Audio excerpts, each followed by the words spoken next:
அனைவருக்கும் வணக்கம். நம்ம இந்தியன் எக்கனாமியில் பேங்கிங் இன் இந்தியா அப்படிங்கிற அந்த சாப்டர் பார்த்துட்டு இருக்கோம். இந்த கிளாஸ் இல்லாமல் மானிட்டரி பாலிசினா என்ன அப்படிங்கிறத பற்றி தான் பார்க்க போகிறோம். மானிட்டரி பாலிசி பணவியல் கொள்கைனா என்ன அப்படிங்கிறத பற்றி தான் இந்த கிளாஸில் பார்க்க போகிறோம். மானிட்டரி பாலிசினா என்ன? Aim to regulate size and cost of money in financial system. அதாவது ஒரு ஃபினான்ஷியல் சிஸ்டமில் இருக்கக்கூடிய அந்த மணியுடைய சைஸ் அண்ட் காஸ்ட் மதிப்பையும் அளவையும் ரெகுலேட் பண்ணக்கூடியது தான் வந்து இதோடைய வேலை அப்படின்னு சொல்கிறாங்க. ஒரு ஃபினான்ஷியல் சிஸ்டமில் இருக்கக்கூடிய மணியுடைய அளவையும் அதோடைய மதிப்பையும் ரெகுலேட் பண்ணக்கூடிய வேலை என்ன, அதுதான் வந்து மானிட்டரி பாலிசின்னு சொல்லுவாங்க. ஒரு பேங்க்கில் ஒரு 500 ரூபா நோட்டு அப்படிங்கிறது எவ்வளோ இருக்கணும், அதோடைய மதிப்பு என்னவாக இருக்கணும், அது மக்கள்கிட்ட போகும்பொழுது என்ன இன்ட்ரெஸ்ட் ரேட்டில் கொடுக்கணும். ஸோ இதெல்லாம் வந்து கண்ட்ரோல் பண்ணக்கூடியது தான் வந்து இந்த மானிட்டரி பாலிசி அப்படின்னு சொல்கிறாங்க. ஸோ இதை யார் வந்து அனௌன்ஸ் பண்ணுவாங்க அப்படின்னா ஆர்பிஐ தான் அனௌன்ஸ் பண்ணுவாங்க. பை மந்த்லினா 2 மாதங்களுக்கு ஒரு முறை வந்து இது ஆர்பிஐ வந்து அனௌன்ஸ் பண்ணுவாங்க. யாருடைய அட்வைஸின் பேரில் எம்என்சி மானிட்டரி பாலிசி கமிட்டி அப்படிங்கிற இந்த கமிட்டியோட அட்வைஸின் பேரில் ஆர்பிஐ வந்து இதை 2 மாதங்களுக்கு ஒரு முறை அனௌன்ஸ் பண்ணுவாங்க. இந்த எம்என்சி எப்போ உருவாக்குனாங்க அப்படின்னு பார்க்கும்போது 2016 இதை கொண்டு வந்தாங்க. இது ஒரு ஸ்டாச்சுட்டரி பாடி, ஒரு சட்டம் இயற்றப்பட்டு அதன் மூலமாக இந்த பாடி வந்து உருவாக்கப்பட்டிருக்கும். இதில் வந்து 6 மெம்பர்ஸ் இருப்பாங்க.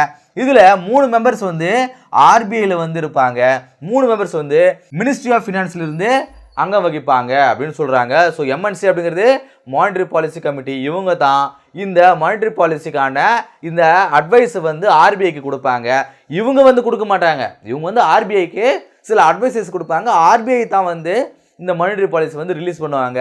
இது வந்து 2016 உருவாக்குனாங்க. இது ஒரு ஸ்டாச்சுட்டரி பாடி. இதில் 6 மெம்பர்ஸ் இருப்பாங்க. 3 பேர் ஆர்பிஐலையும் 3 பேர் வந்து மினிஸ்ட்ரி ஆஃப் ஃபினான்ஸ்லையும் இருப்பாங்கன்னு சொல்கிறாங்க. இதோடைய சேர்மனாக யார் இருப்பாங்க? ஆர்பிஐயோட கவர்னர் தான் இருப்பார். இந்த எம்என்சியுடைய சேர்மனா ஆர்பிஐ கவர்னர் தான் இருப்பார்.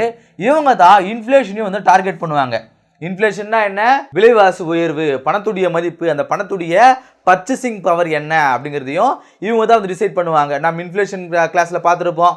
ஒவ்வொரு வருஷமும் கவர்மெண்ட் ஆனது 4% வந்து இன்ஃப்ளேஷன் வந்து டார்கெட் பண்ணும். 4%. இப்போ நேராக நீங்கள் வந்து கடைக்கு போகிறீங்க, ஏதோ ஒரு பொருள் இன்கேஸ் வந்து ஒரு பிரியாணி வந்து 100 ரூபான்னு வச்சுங்களேன், கவர்மெண்ட் என்ன ஃபிக்ஸ் பண்ணுன்னா அடுத்த வருஷம் 2025 இது 104 ரூபாவா வந்து பிரியாணி வந்து சேல் ஆகணும் அப்படின்னு அவங்க முடிவு பண்ணியிருப்பாங்க. சரிங்களா? இப்படி சேல் ஆச்சுன்னா அவங்க ப்ரெடிக்ட் பண்ணுறது கரெக்டாக இருக்கும். இதே வந்து 110 வந்துச்சுன்னா ரொம்ப தப்பு, ரொம்ப இன்க்ரீஸ் ஆகிருக்கு. இதே வந்து 96 வந்து கம்மியாச்சுனாலும் ரொம்ப பிரச்சனை. ஸோ இன்ஃப்ளேஷன் அப்படிங்கிறது கிராஜுவலாக இருக்கணும் அப்படிங்கிறத நாம் இன்ஃப்ளேஷன் கிளாஸ்லேயே பார்த்துருக்கோம் இல்லையா? ஸோ அதுதான் வந்து சொல்கிறாங்க. இதை வந்து டார்கெட் பண்ணுறதும் ஆர்பிஐ தான். ஸோ இதுதான் வந்து மானிட்டரி பாலிசி. ஸோ இந்த மானிட்டரி பாலிசி என்னென்னலாம் இருக்கும், எந்தெந்த விஷயங்களை 2 மாதங்களுக்கு ஒரு முறை இவங்க வெளியிடுவாங்க அப்படின்னு பார்க்கும்பொழுது முதல்ல நாம ரிசர்வ் ரேஷியோனா என்னன்னு பார்க்க போறோம். ரிசர்வ் ரேஷியோனா என்னன்னா banks obtained net demand and time liabilities அப்படின்னு சொல்றாங்க. அதாவது NDTL. அதாவது என்ன சொல்றாங்கன்னா ஒவ்வொரு பேங்க்கும் சென்ட்ரல் பேங்க்னா என்ன? ஆர்பிஐல ஒரு குறிப்பிட்ட அமௌண்ட் வந்து அவங்க செக்யூரிட்டியாக வைக்கணும், ஒரு மினிமம் பேலன்ஸ் மெயின்டைன் பண்ணணும். இப்போ நம்ம பேங்க்கில் போகிறோம் அப்படின்னா ஒரு டெபாசிட் அக்கௌண்ட் ஓப்பன் பண்ணுறோம் அப்படின்னா ஒரு மினிமம் பேலன்ஸ் வந்து மெயின்டைன் பண்ண சொல்லுவாங்க இல்லையா? ஒரு 500 ரூபா வந்து அதில் மெயின்டைன் பண்ணுங்க. இப்போ வந்து கவர்மெண்ட் பேங்க்ஸாக இருந்துச்சு அப்படின்னா ஒரு 500 ரூபா வந்து மினிமம் பேலன்ஸாக மெயின்டைன் பண்ணுங்கன்னு சொல்லுவாங்க. இதே வந்து ப்ரைவேட் செக்டார் பேங்க்குலாம் போனோம் அப்படின்னா நான்லாம் போகும்போது நீங்கள் வந்து மினிமம் பேலன்ஸாக ஒரு 5000 அதில் மெயின்டைன் பண்ணணும் அப்படின்னு என்கிட்ட சொன்னாங்க. ஸோ இப்படி இது வந்து பேங்க் வந்து மாறுபடும் இல்லையா?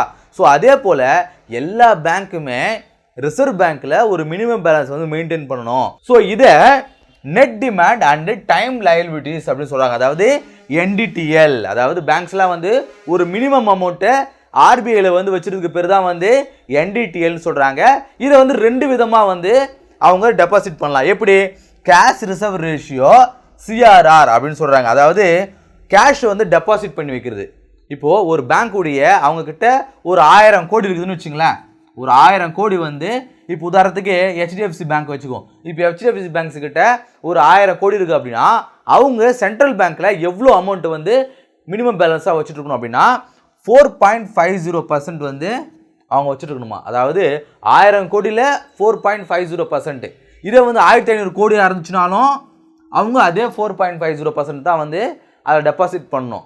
ஸோ எவ்வளோ அமௌண்ட் இருந்தாலும் 500 கோடியாக இருந்தாலும் 1000 கோடியாக இருந்தாலும் இந்த ரேஷியோவில் வந்து அவங்க வந்து அதை டெபாசிட் பண்ண சொல்கிறாங்க. இது எப்போ ரிலீஸ் பண்ணாங்களா? மார்ச் 2024 இப்போ வந்து நம்ம கிளாஸ் எடுக்கும்போது நவம்பர் வந்துருச்சு, நிறைய சேஞ்சஸ் ஆகிட்டுலாம். நம்மளுடைய புத்தகத்தில் மார்ச் வரைக்கும் தான் கொடுத்துருக்காங்க. சரிங்களா? அடுத்தா ஸ்டாச்சுட்டோரி லிக்விடிட்டி ரேஷியோ SLRன்னு சொல்லுவாங்க. இது என்னன்னா மேலே இருக்கிறது வந்து ஒரு கேஷாக வந்து டெபாசிட் பண்ணி வைக்கிறது. இந்த ஸ்டாச்சுட்டோரி லிக்விடிட்டி ரேஷியோ அப்படிங்கிறது கவர்மெண்ட் செக்யூரிட்டிஸாவோ இல்லை கோல்டாவோ இல்லை கேஷாவோ வந்து டெபாசிட் பண்ணுறதுக்கு பேர் தான் வந்து ஸ்டாச்சுட்டோரி லிக்விடிட்டி ரேஷியோன்னு சொல்கிறாங்க. CRR அப்படிங்கிறது என்ன? அந்த பேங்க்குடைய டோட்டல் அமௌண்ட்டில், அது டோட்டலுடைய ஒர்த்தில் 4.50% வந்து அங்கே வந்து டெபாசிட் பண்ணணும். ஸ்டாச்சுட்டோரி லிக்விடிட்டி ரேஷியோ அப்படிங்கிறது கவர்மெண்ட் செக்யூரிட்டிஸாவோ லோன்ஸாவோ இல்லை கேஷாவோ இங்கே டெபாசிட் பண்ணி வைக்கலாம். இது எந்த அளவுக்கு பர்சன்டேஜ் அப்படின்னு பார்க்கும்போது 18% வந்து இந்த சென்ட்ரல் பேங்க்ல இவங்க டெபாசிட் பண்ணி வைக்கணும். கோல்டாவோ இல்லை கவர்மெண்ட் செக்யூரிட்டிஸாவோ டெபாசிட் பண்ணி வைக்கணும்னு சொல்கிறாங்க. அடுத்ததா பாலிசி ரேட். பாலிசி ரேட்டில் நிறைய விதங்கள் இருக்குதுங்க. என்னென்ன? Repo rate. ரெப்போ ரேட்னா என்ன அப்படின்னா, ஸோ ஒரு பேங்க் ஆனது RBI கிட்ட இருந்து லோன் வாங்குறாங்க, சம் அமௌண்ட் வந்து கடனாக வாங்குறாங்க அப்படின்னா அதுக்கு RBI வந்து ஒரு இன்ட்ரெஸ்ட் போடும் இல்லையா? ஸோ அதுக்கு பேர் தான் வந்து ரெப்போ ரேட் அப்படின்னு சொல்லுவாங்க. பாருங்க, ரெப்போ ரேட் அப்படிங்கிறது ஒரு இன்ட்ரெஸ்ட் ரேட்டு. யார் வந்து யாரை கொடுப்பாங்க? RBI வந்து பேங்க்கு கொடுக்கும். Offer to bank. ஸோ அது யார் சார்ஜ் பண்ணுவாங்க? இன்ட்ரெஸ்ட் யார் சார்ஜ் பண்ணுவாங்க? RBI தான் வந்து சார்ஜ் பண்ணும். ஸோ இந்த லோன் அப்படிங்கிறது ஒரு ஷார்ட் டேர்ம் லோன்ஸாக தான் இருக்கும். ரொம்ப வருஷங்கள்லாம் அது லோன் கொடுக்க மாட்டாங்க, ஒரு ஷார்ட் டேர்ம் லோன்ஸாக கொடுப்பாங்க. இதோடைய இன்ட்ரெஸ்ட் எவ்வளோ இருக்குன்னா 6.50% இருக்கும். இது வந்து மார்ச் 2024. இப்போ நம்ம பார்க்க போகிற இந்த இன்ட்ரெஸ்ட் ரேட் எல்லாமே மார்ச் 2024 கொண்டு வந்தது. ஸோ அதை மைண்டில் வச்சுங்க, ஒவ்வொரு வாட்டி வந்து நம்ம மென்ஷன் பண்ண வேண்டிய அவசியம் கிடையாது. ஸோ பாருங்க, ரெப்போ ரேட் அப்படிங்கிறது பேங்கானது RBI கிட்ட இருந்து கடன் வாங்குறதுக்கு பேர். ஸோ அதுக்கு போடப்பட அந்த இன்ட்ரெஸ்ட்டுக்கு பேர் தான் வந்து ரெப்போ ரேட்டுன்னு சொல்லுவாங்க. இது வந்து ஒரு ஷார்ட் டேர்ம் லோன்ஸாக இருக்கும். ஸோ இதோட இன்ட்ரெஸ்ட் ரேட் அப்படிங்கிறது 6.50 இருக்குது அப்படின்னு சொல்கிறாங்க. அதன் பிறகு ரிவர்ஸ் ரெப்போ ரேட்டுன்னு சொல்கிறாங்க. ரிவர்ஸ் ரெப்போ ரேட் இது என்னன்னா, RBI வந்து பேங்க்ஸ் கிட்ட இருந்து கடன் வாங்குறதுக்கு பேர் தான் வந்து ரிவர்ஸ் ரெப்போ ரேட்டுன்னு சொல்கிறாங்க. ரெப்போ ரேட்னா என்ன? பேங்க் ஆனது RBI கிட்ட இருந்து கடன் வாங்கினா அது ரெப்போ ரேட்டு, RBI வந்து பேங்க் கிட்ட இருந்து கடன் வாங்கினா அது ரிவர்ஸ் ரெப்போ ரேட்டுன்னு சொல்கிறாங்க. பாருங்க, பெய்டு பை RBI, இது வந்து சார்ஜ்டு பை RBI, இது வந்து பெய்டு பை யாரு? RBI தான் இன்ட்ரெஸ்ட் வந்து கொடுக்குது. சரிங்களா? பேங்க்ஸ் வந்து ஆஃபர் டு RBI, பேங்க் வந்து RBIக்கு லோன் ஆஃபர் பண்ணுது. இதோடைய இன்ட்ரெஸ்ட் ரேட் என்னன்னு பார்க்கும்போது 3.35% வந்து இதோட இன்ட்ரெஸ்ட் ரேட் இருக்குன்னு சொல்றாங்க. இது இப்போ ஃபிக்ஸட் ரிவர்ஸ் ரெப்போ ரேட் அப்படின்னு சொல்றாங்க. இதை ஃபிக்ஸட் ரிவர்ஸ் ரெப்போ ரேட்னு சொல்றாங்க. முன்னாடி வந்து ரிவர்ஸ் ரெப்போ ரேட் இருந்துச்சு. 2022-23 இது என்ன மாத்தினாங்க அப்படின்னா ஃபிக்ஸட் ரிவர்ஸ் ரெப்போ ரேட் அப்படின்னு சேஞ்ச் பண்ணாங்க. பாருங்க, ரெப்போ ரேட்டை விட ரிவர்ஸ் ரெப்போ ரேட்டுடைய இன்ட்ரெஸ்ட் அப்படிங்கிறது குறைவாக தான் இருக்கும். பாருங்க, இங்க 6.50 இருக்கு இன்ட்ரெஸ்ட் ரேட்டு, இங்க பாருங்க 3.35 இருக்குது இன்ட்ரெஸ்ட் ரேட்டு அப்படிங்கிறது நம்ம பார்க்குறோம். அடுத்ததா marginal standing facility rate. Marginal standing facility ரேட்னா என்னன்னா, இது வந்து பேங்க்குக்கு கொடுக்கக்கூடிய RBI வந்து பேங்க்குக்கு கொடுக்கக்கூடிய ஒரு லோனுடைய இன்ட்ரெஸ்ட் ரேட் தான் சொல்றாங்க. பாருங்க, சார்ஜ்டு பை RBI ஷார்ட் டேர்ம்ல, இதுவும் ஒரு short term loans. Offer to banks, RBI வந்து பேங்க்ஸுக்கு வந்து ஆஃபர் பண்ணுது.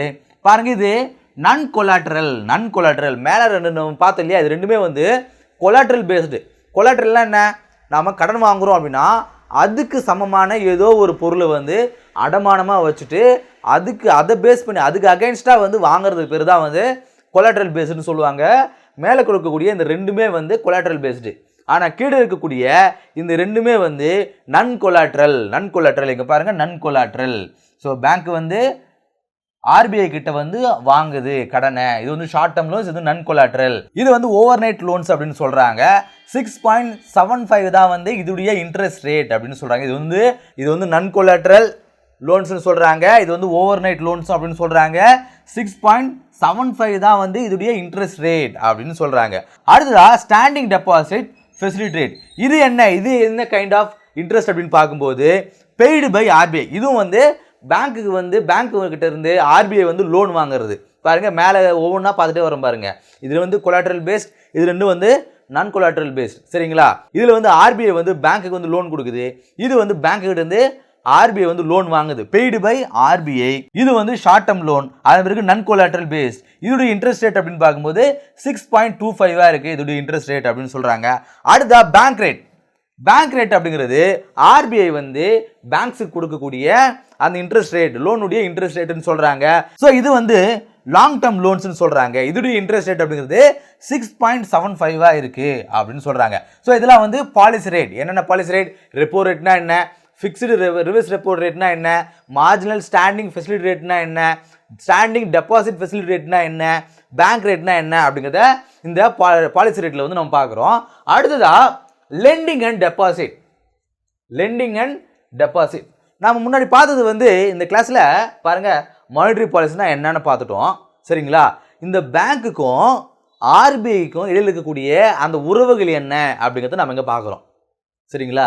எந்த பேங்காக இருந்தாலும் அது ஆர்பிஐயோடைய கண்ட்ரோலில் ரெகுலேஷன் தான் இருக்கும். ஸோ அவங்க 2 பேருக்கு இடையில் இருக்கக்கூடிய அந்த உறவுகள் என்ன, அந்த மானிட்டரி பாலிசி என்னன்றதை நம்ம பார்த்துட்டோம். இப்போது ஒரு பேங்க்குக்கும் ஒரு கஸ்டமருக்கு இடையில் இருக்கக்கூடிய, அதாவது நமக்கும் ஒரு பேங்க்கும் இடையில் இருக்கக்கூடிய அந்த மானிட்டரி பாலிசி என்ன அப்படிங்கிறத பார்க்க போகிறோம். பாருங்கள், லெண்டிங் அண்ட் டெபாசிட். நாம டெபாசிட் பண்ணுவோம், இல்லைனா பேங்க்கு கிட்ட இருந்து நாம கடன் வாங்குவோம்.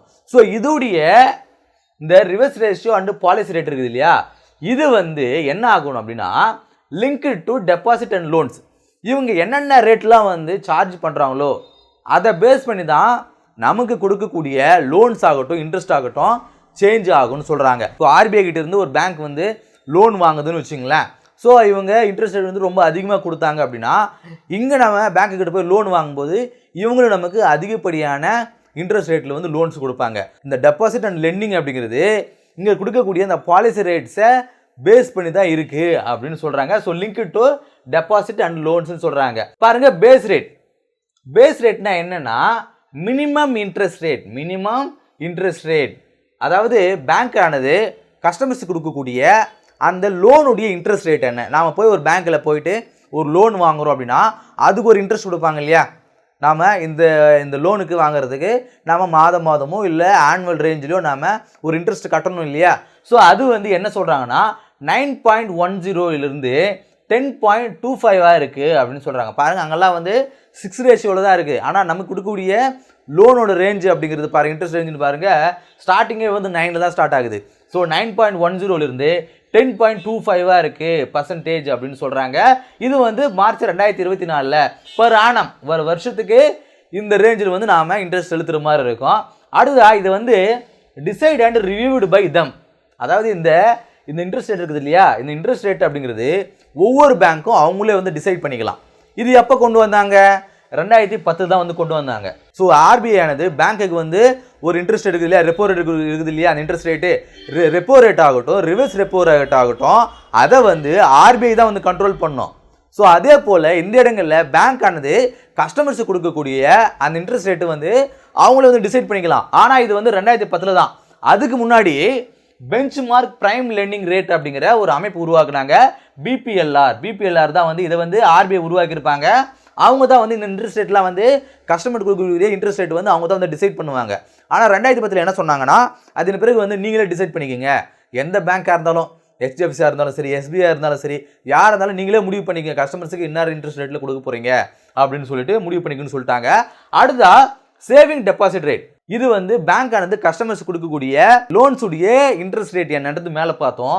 இப்போ நாம பேங்க்ல வந்து ஒரு அமௌண்ட் வந்து சேவ் பண்ணுவோம் இல்லையா. ஸோ நாம பேங்க்ல ஒரு அக்கௌண்ட் எதுக்காக ஓப்பன் பண்ணுறோம்? நம்ம கையில் தான் செலவாயிடும். அதை பேங்க்ல போட்டு வச்சா நம்ம ஒரு இன்ட்ரெஸ்ட் கொடுப்பாங்க இல்லையா. ஸோ அது போல அந்த சேவிங்ஸ் டெபாசிட் இருக்குது இல்லையா, அதுக்கு ஒரு இன்ட்ரெஸ்ட் ரேட் எவ்வளோ கொடுக்குறாங்க அப்படின்னா 2.70 3% வந்து இன்ட்ரெஸ்ட் வந்து கொடுக்குறாங்க நம்ம பேங்க்ல வந்து போடும்பொழுது. இது வந்து பர் ஆனமாக தான் இருக்குது, வருஷத்துக்கு ஒரு முறை தான் இந்த இன்ட்ரெஸ்ட் ரேட் கொடுக்குறாங்க அப்படின்னு சொல்றாங்க. அடுத்ததா டேர்ம் டெபாசிட் ரேட். இது மேலே கொடுக்குறது வந்து நார்மலாக நம்ம மேலே பார்த்தது டிமாண்டட் டெபாசிட். நம்ம எப்போ வேணாலும் காசுல இருந்து அது எடுக்கலாம், திரும்ப டெபாசிட் பண்ணலாம். இதுக்கெல்லாம் வந்து 2.70 3.0 வரைக்கும் இந்த இன்ட்ரெஸ்ட் ரேட் கொடுக்குறாங்க. இந்த டேர்ம் டெபாசிட்னா என்னன்னா ஒரு குறிப்பிட்ட வருஷத்துக்கு நாம 3 வருஷத்துக்கோ 4 வருஷத்துக்கோ ஒரு அமௌண்ட் நம்ம அதில் டெபாசிட் பண்ணிட்டோம்னா அது வரைக்கும் நம்ம எடுக்கவே முடியாது. அதன் பிறகு தான் நம்ம அந்த மெச்சூர் ஏஜ் வந்ததுக்கு பிறகு தான் எடுப்போம் அப்படிங்கிறத நம்ம லாஸ்ட் கிளாஸ்லேயே பார்த்தோம் இல்லையா. ஸோ அதான் சொல்கிறாங்க. அந்த மாதிரியான டேர்ம் டெபாசிட்டுக்கு என்ன சொல்கிறாங்கன்னா இன்ட்ரெஸ்ட் ரேட் அப்படிங்கிறது 6.50 7.25 இருக்கு அப்படின்னு சொல்கிறாங்க. இது வந்து அபோவ் 1 இயர் தான், ஒரு வருஷத்துக்கு மேலே தான் நாம் இந்த டேர்மில் வந்து நம்ம டெபாசிட் பண்ண முடியும். இல்லை 6 மாதத்துக்கோ 5 மாதத்துக்கோ இந்த மாதிரிலாம் நம்ம டேர்ம் டெபாசிட் பண்ண முடியாது. மினிமமாக ஒரு வருஷத்துக்கு மேலே தான் நம்ம இந்த டைப் ஆஃப் டெபாசிட் வந்து பண்ண முடியும் அப்படின்னு சொல்கிறாங்க. பாருங்கள், மேலே இருக்கக்கூடிய இந்த டிமாண்ட் டெபாசிட்டுக்கும் இந்த டேர்ம் டெபாசிட்டுக்கும் எவ்வளோ வித்தியாசம் பாருங்கள். இது வந்து 6.50க்கு மேலே கொடுக்குறாங்க. ஆனால் பாருங்கள் இங்கே 2.70 தான் கொடுக்குறாங்க அப்படின்னு சொல்கிறாங்க. இந்த கிளாஸ் இல்லாமல் மானிட்டரி பாலிசினா என்ன, அது ஒரு ஆர்பிஐக்கும் பேங்க்குக்கும் இடையில் இருக்கக்கூடிய அந்த மானிட்டரி பாலிசினா என்ன, பேங்க்குக்கும் கஸ்டமர்ஸுக்கும் இடையில் இருக்கக்கூடிய அந்த மானிட்டரி பாலிசினா என்ன அப்படிங்கிறத இந்த கிளாஸில் பார்த்தோம். அடுத்த கிளாஸ் சந்திப்போம். நன்றி.